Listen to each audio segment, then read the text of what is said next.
Assalamualaikum warahmatullahi wabarakatuh.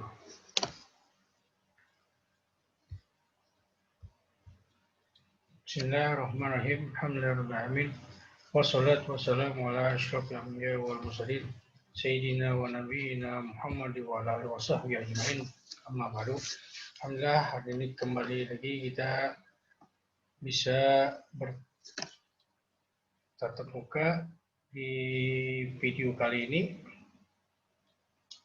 yang mana kita pada kesempatan kali ini kita membahas tentang sejarah peradaban Islam dengan topiknya tentang materi sejarah peradaban Islam pada masa Khulafaur Rasyidin. Kemarin sudah dibahas tentang sejarah peradaban pada masa Nabi. Pada kesempatan kali ini kita akan membahas tentang peradaban apa saja yang ada pada masa Khulafaur Rasyidin. Ini materinya. Oke.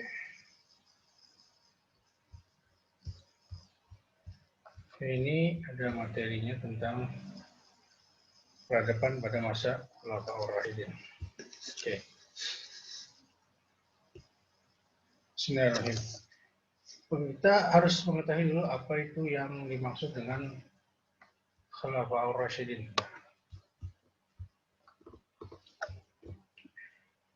Secara bahasa, Khulafaur Rasyidin itu berasal dari kata khulafa dan ar-rasyidin. Nah, itu berasal dari kata apa? Khulafa dan ar-rasyidin. Nah, jadi dua kata itu yang menjadikan kalimat Khulafaur Rasyidin tadi. Nah, arti kata Khulafaur Rasyidin itu berasal dari dua kata itu. Nah, kata khulafa itu merupakan jamak dari kata khalifah yang berarti pengganti. Nah, pengganti di sini apa?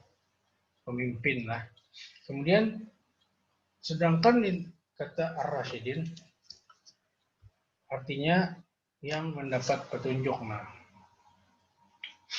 arti bebasnya adalah orang yang ditunjuk sebagai pengganti pemimpin atau pemimpin yang selalu mendapat petunjuk dari Allah Subhanahu wa taala. Nah, itu arti bebasnya, arti dari Khulafaur Rasyidin. Nah, jadi para Khulafaur Rasyidin itu adalah merupakan sahabat Nabi Muhammad SAW yang ditunjuk sebagai pengganti atau sebagai pemimpin yang juga mendapat petunjuk dari Allah Subhanahu wa taala. Nah, dalam menjalankan kepemimpinannya. Nah, di mana ketika wafatnya Nabi Muhammad SAW, maka tentu berhenti juga wahyu yang turun selama 22 tahun, 2 bulan, 22 hari. Nah, yang beliau terima melalui malaikat Jibril, baik waktu beliau masih berada di Mekah maupun setelah hijrah ke Madinah. Nah, demikian juga halnya dengan sunnah Nabi ya maksudnya.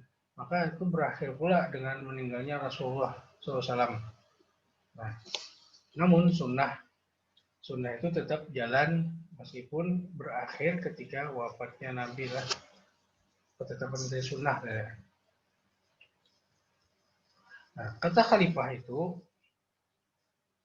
juga terdapat di dalam Al-Quran, terutama kata khalifah yang terdapat dalam ayat yang berhubungan dengan pengangkatan Nabi Adam menjadi khalifah Tuhan di muka bumi ini. Nah, dipinjam dari kata itu, maka itu dijadikan gelar bagi orang yang menggantikan kedudukan Nabi Muhammad SAW sebagai pemimpin umat Islam dan juga sebagai kepala negara. Jadi Khulafaur Rasyidin itu atau khalifah itu dia adalah sebagai pengganti kedudukan dari wafatnya Nabi di dalam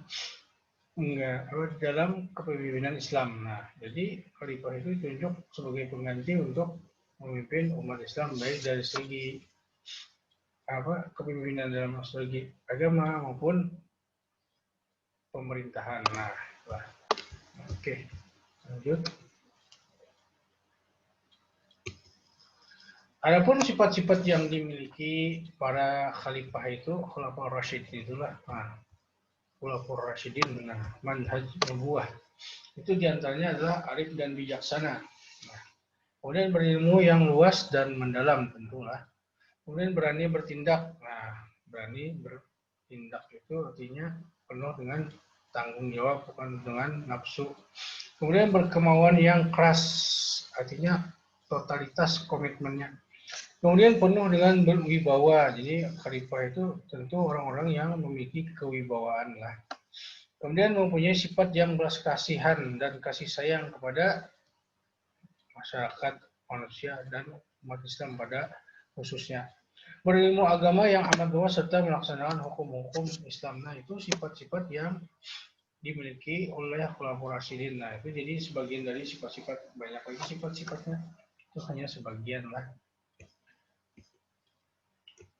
Adapun para sahabat yang disebut Khulafaur Rasyidin itu, jadi para khalifah itu Nabi sudah pernah bersabda bahwa khalifah itu hanya terjadi 30 tahun lah. Setelah itu berbentuk kerajaan. Nah, di antara khalifah yang betul apa? Abu Bakar Siddiq. Nah, beliau ini adalah khalifah pertama. Nah, kenapa yang diangkat itu Abu Bakar Siddiq? Nah, ayo sistem pemerintahan atau pemilihan kepala negaranya. Nah, ketika Nabi wafat itu kan Nabi sendiri tidak menunjuk pengganti beliau. Tidak ada. Ini nah ketika wafat ini penggantinya lah memimpin, tidak ada. Karena apa? Karena Islam itu adalah demokratis dalam segala hal. Nah, jadi selalu dimusyawarahkan. Karena mungkin Nabi khawatir kalau langsung ditunjuk itu akan terjadi fitnah atau macam segalanya lah. Nah, biasanya ada pertimbangan-pertimbangan tertentu. Nah, Nabi kalau urusan dunia itu biasanya menyerahkan kepada umatnya. Nah, kalau urusan akhirat itu langsung perintah dari Tuhan melalui wahyu biasanya. Tapi untuk urusan dunia, nah kepemimpinan itu kan urusan dunia, itulah sistem pemerintahan itu Nabi membebaskan sistemnya kepada umatnya. Nah, terserah ya, kayak apa caranya. Nah, itulah adanya istihad itu, istihad dalam apa? Istihad dalam politik. Nah, maka oleh sahabat ditunjuklah Sayyidina Abu Bakar. Nah, sebelumnya ada terjadi konflik lah atau ketegangan ketika wafatnya Nabi itu, hanya dia wafat Nabi langsung ada para sahabat yang mengusulkan mencari penggantinya. Nah, padahal masih berbelasungkawa lah, Nabi belum sehari wafat, belum lagi sudah abud istilahnya mencari penggantinya. Bahkan ada yang murtad, Nabi meninggal ya habis Islam. Nah, maka pada saat itu terjadi konflik pertama atau perpecahan pertama di dalam dunia Islam yang mana menyangkut masalah kepemimpinan ini. Siapa pengganti Nabi sesudahnya, itu siapa? Nah, itu maka ada kalangan kaum Muhajirin dan Ansor itu masing-masing kepala sukunya itu yang berpengaruh itu menunjuk kepala kabilahnya untuk menggantikan Nabi. Nah, itu wacana-wacana itulah itu sebagai pengganti Nabi. Nah, namun itu ditentang beberapa sahabat utama kayak Sayyidina Abu Bakar, Ali, Umar, Utsman dan sebagainya. Itu ditentang. Kenapa? Karena Nabi saja baru meninggal. Masa langsung ditunjuk pemilihan pengganti Nabi. Nah, itu tentu menjadi sebuah ancaman serius atau konflik pertama di dalam umat Islam dalam hal kepemimpinan itu. Nah, karena Nabi tidak meninggalkan wasiat bahwa ketika meninggal itu siapa penggantinya. Nah, maka ketika itu terjadilah apa istilahnya pertemuan antara Muhajirin dan Ansor, itu disepakatilah bahwa ditunda dulu masalah pemilihan itu. Nah, maka diselesaikan dulu masalah penguburan jenazah Nabi lah. Nah, ketika selesai baru diadakan musyawarah untuk menetapkan calonnya. Maka oleh para sahabat utama diantaranya Umar, Ali, Sayyidina Umar, Ali, Utsman, apalagi itu Zubair, Nawam, nah Abdurrahman Auf dan lain sebagainya, itu mereka bersepakat dengan isyarat bahwa ketika Nabi sakit itu Nabi pernah menunjuk Sayyidina Abu Bakar sebagai imam sholat subuh. Nah, maka dengan pedoman itu mereka bersepakat orang yang paling dekat dengan Nabi, orang yang dikenal Siddiq, itu adalah Sayyidina Abu Bakar. Maka dengan pedoman itulah Sayyidina Abu Bakar dipilih oleh sebagian umat Islam. Nah, karena sebagian umat Islam itu maksudnya karena umat Islam sudah berkembang luas pesat dah, nah jauh pada depan kayak ini kan TV, HP apa. Nah, jadi ada hanya dibayat oleh sekelompok kepala ahli aja istilahnya. Nah, itu membaiat Sayyidina Abu Bakar bin Affan. Nah, jadi sistem pemilihannya itu menunjuk langsung Abu Bakar jadinya langsung dibaiat, meskipun yang membaiat itu hanya beberapa orang saja, maka sahlah sebagai pemimpin pada masa itu. Nah, berbeda dengan kita sekarang kan, sistem kita itu kan menggunakan sistem demokratis pemilu. Nah, masyarakat bisa terlibat langsung memilih. Pada zaman Nabi itu tidak, hanya segelintir orang yang membaiat sudah jadi. Nah, kemudian yang kedua, Umar bin Khattab, khalifah yang kedua ini memimpin selama hampir kurang lebih 10 tahun lebih lah. Kemudian lanjutkan lagi Utsman bin Affan, ini khalifah yang ketiga. Nah, pada masa khalifah ketiga ini terjadi fitnah besar lagi. Jadi Abu Bakar, Umar bin Utsman bin Affan itu kan mulai terjadi konflik di dalam dunia Islam. Nah, yang keempat, Sayyidina Ali bin Abi Thalib. Nah, pada masa ini konflik itu semakin besar sampai mengakibatkan pertumpahan darah. Nah, yang mana juga menimbulkan munculnya paham ideologi kayak Syiah dan Khawarij, itulah asal-asalnya. Nah, kita bahas satu-satu. Sayyidina Abu Bakar. Sayyidina Abu Bakar memimpin kurang lebih 2 tahun 3 bulan 11 hari. Nah, beliau ini memangku jabatan tadi kan 2 tahun lebih sedikit. Kada tiba hanya wafat Nabi langsung memimpin, tapi pemimpinan beliau hanya berlangsung selama 2 tahun 3 bulan 11 hari. Nah, belum selesai mengatasi berbagai masalah, belum selesai lagi jadi beliau wafat. Nah,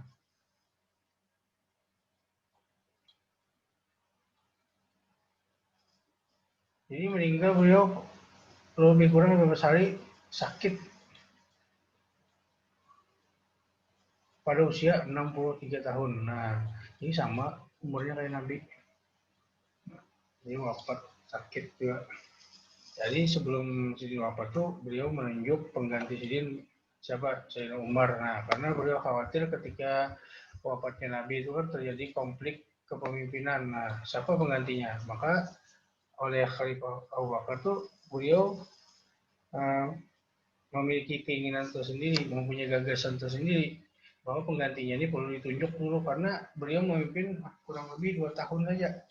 Selama 2 tahun itu kan permasalahan dunia Islam masih belum masih luas, masih belum banyak yang teratasi, sehingga perlu pemimpin yang kuat. Nah, jadi cara memilihnya Pak dengan ditunjuk langsung dengan otoritas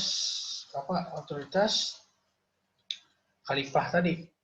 Kan Khalifah Abu Bakar masih hidup ya. Nah, ketika sudah menjelang wafat ajalnya Sidin, nah, berkeinginan mencari penggantinya adalah dengan menunjuk Sayyidina Umar. Supaya apa? Supaya ketika sudah ada pemimpin maka konflik itu bisa diredakan. Nah, itu. Nah, cara kedua ini beda dengan cara pertama. Cara pertama tadi Nabi tidak membebaskan sahabatnya untuk memilih. Nah, bebas. Kemudian para sahabat membaiat Sayyidina Abu Bakar. Nah, kemudian Sayyidina Abu Bakar ini langsung menunjuk khalifah pengganti Sidin dengan Umar. Nah, artinya apa? Sistem pemilihannya Pak dengan tunjuk langsung. Nah, beda kan cara pertama dengan cara kedua. Nah, itu beda. Jadi sistem khalifah yang seperti apa yang dipakai? Nah, itu tergantung kondisi dan situasinya lah. Kalau kita ini kan sistem pemilu, jelas sudah itu. Paling mudah kan.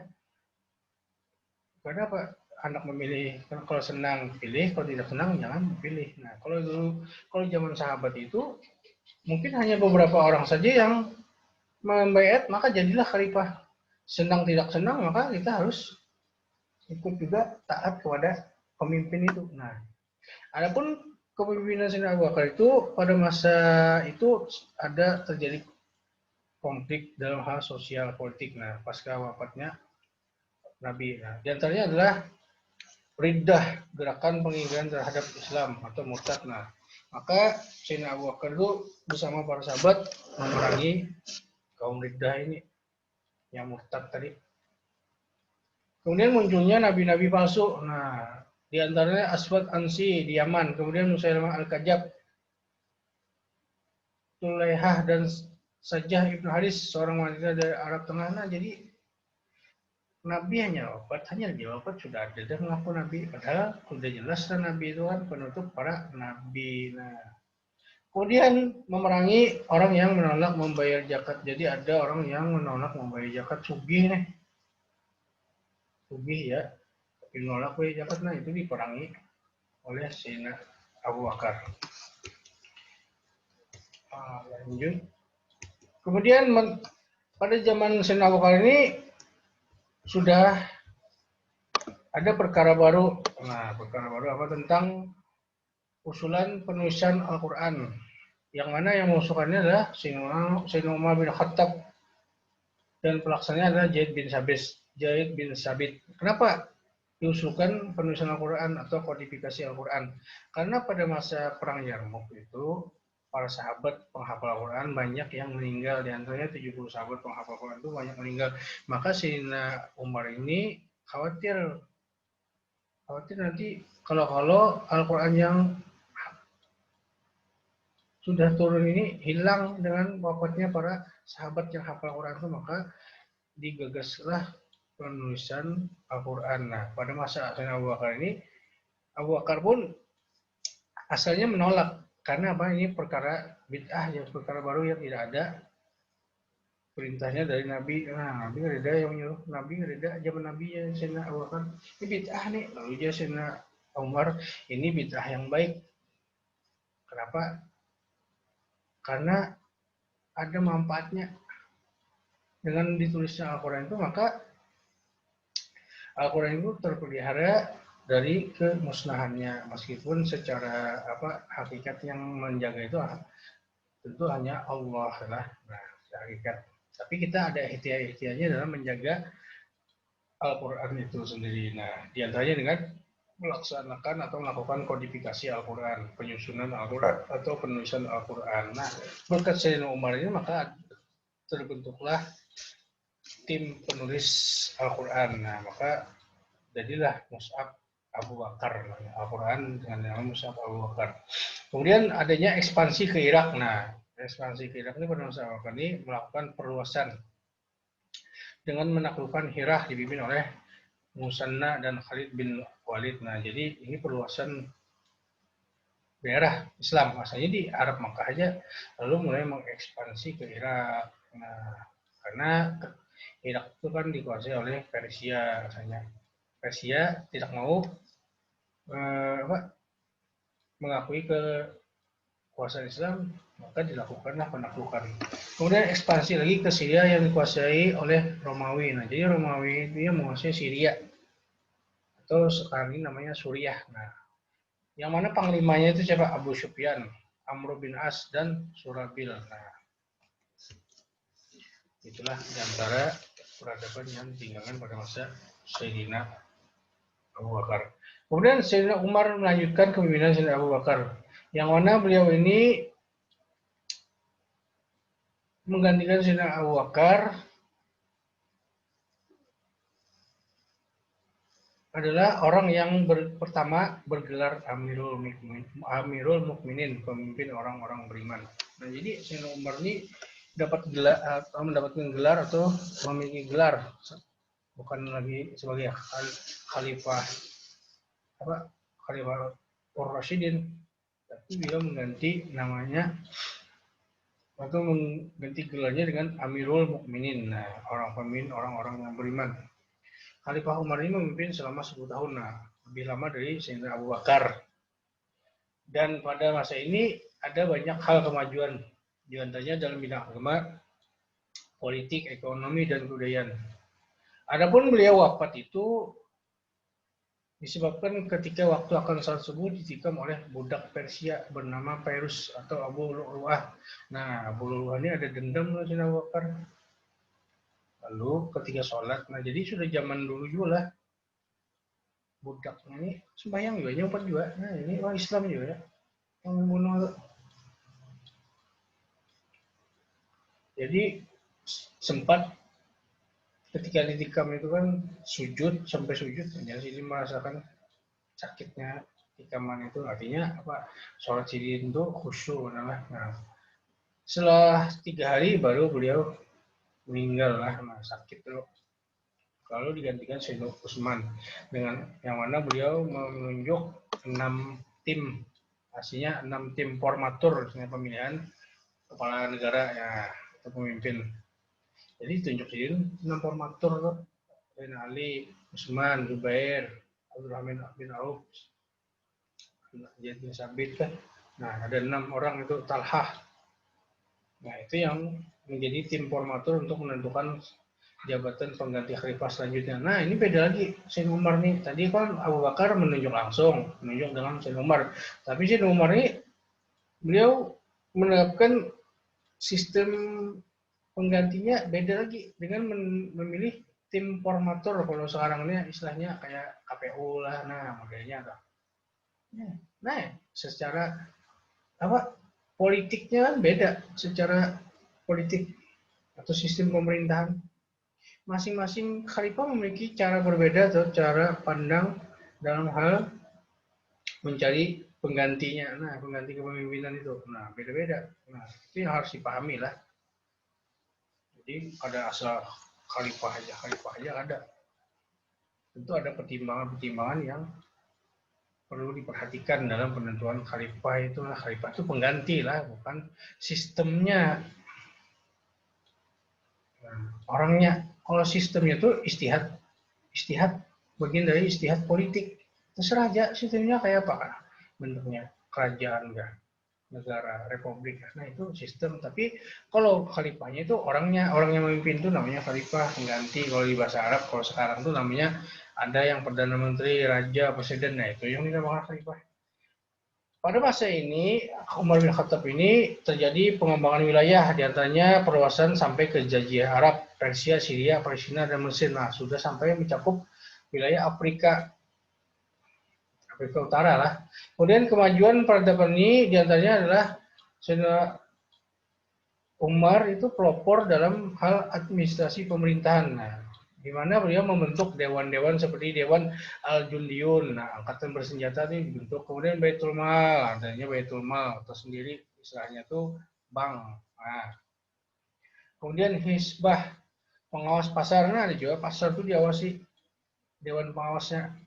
Supaya apa, mengontrol harga dan timbangan serta menjaga ketertiban dan kesusilaan. Jadi supaya tertib pasar itu pada apa, kalau sekarang tuh ada dinas desperindak lah. Nah itu contohnya. Kemudian teritorial, membagi daerah menjadi 8 wilayah karena apa, sudah mengalami, wilayah Islam sudah mengalami perluasan. Di antaranya Makkah, Madinah, Syria, Basrah, Kufah, Palestina, dan Mesir. Nah itu menjadi beberapa wilayah, istilahnya itu provinsi lah. Nah maka ditentukanlah gubernurnya untuk memimpin wilayah itu.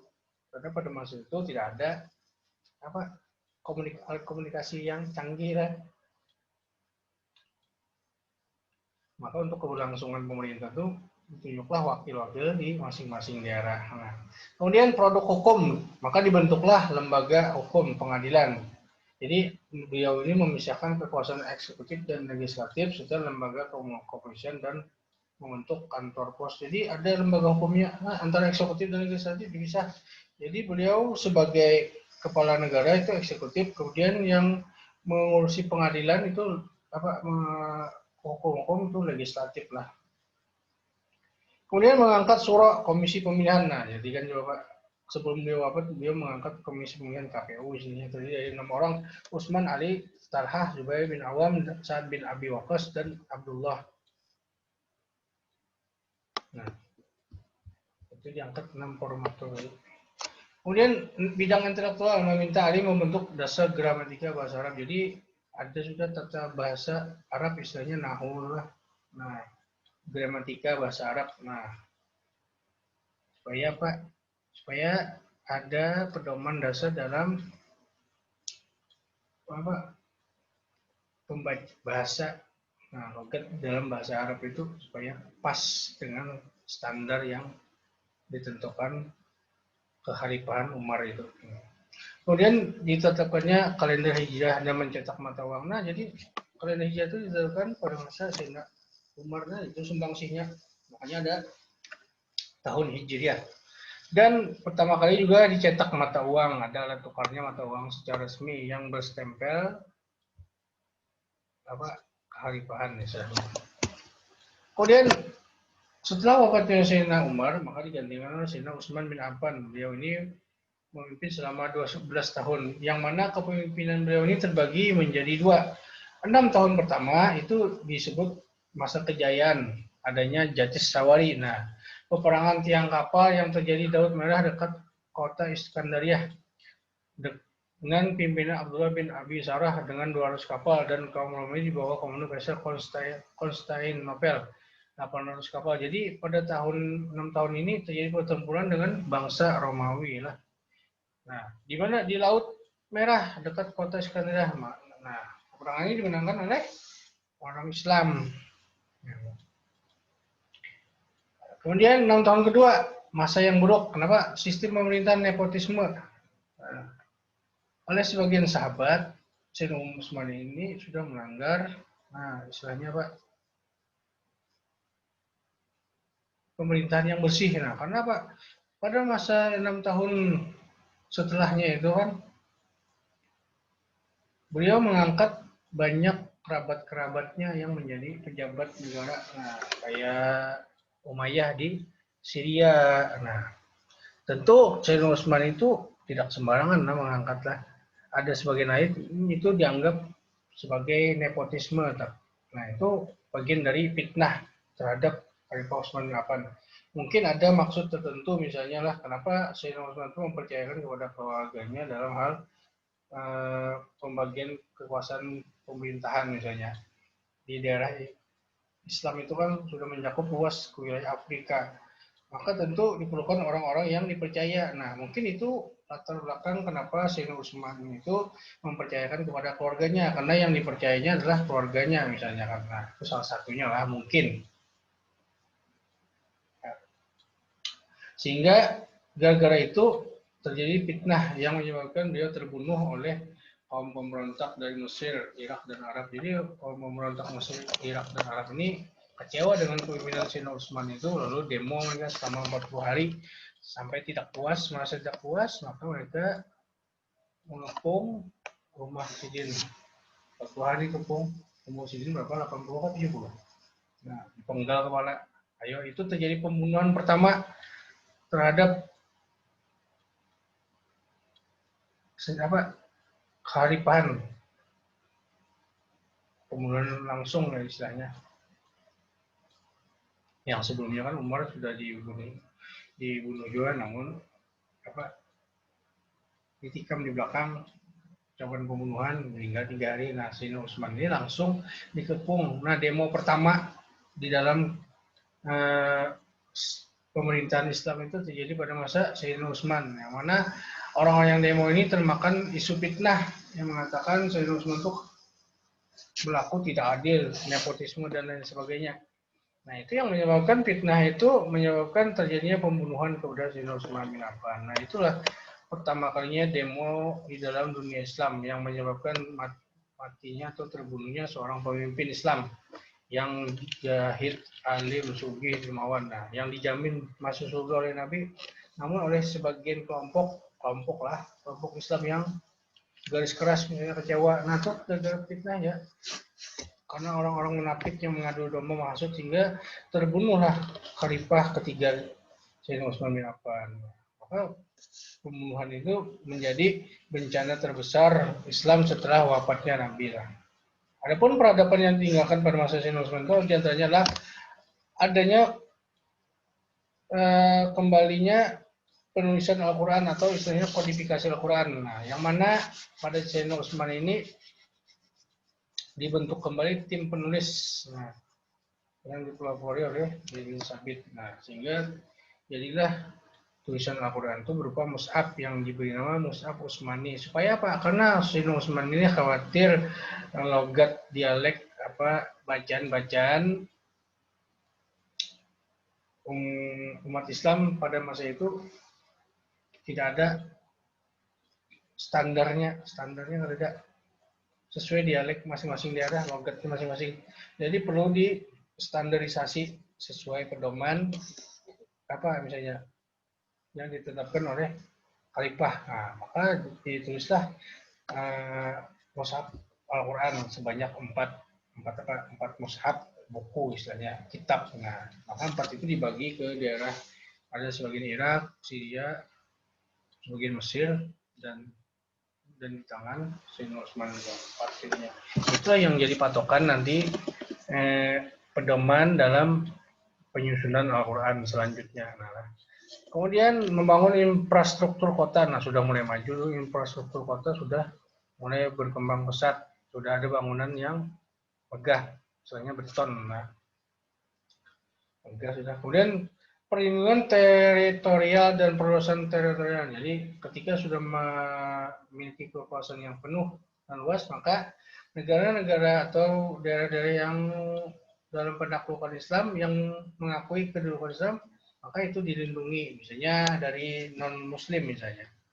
Nah, mereka berbaiat untuk setia kepada pemerintahan Islam, maka itu dilindungi dengan apa? Syaratnya dengan bayar upeti atau pajak. Nah, kemudian setelah terbunuhnya Sayyidina Utsman, maka dilanjutkan oleh Sayyidina Ali bin Abi Thalib. Beliau ini memimpin selama kurang lebih 6 tahun lamanya. Nah, pada masa ini terjadi konflik yang berkepanjangan lah, sampai juga terbunuhnya Sayyidina Ali. Nah, kenapa? Karena para umat Islam atau sahabat-sahabat lain itu banyak yang kecewa dengan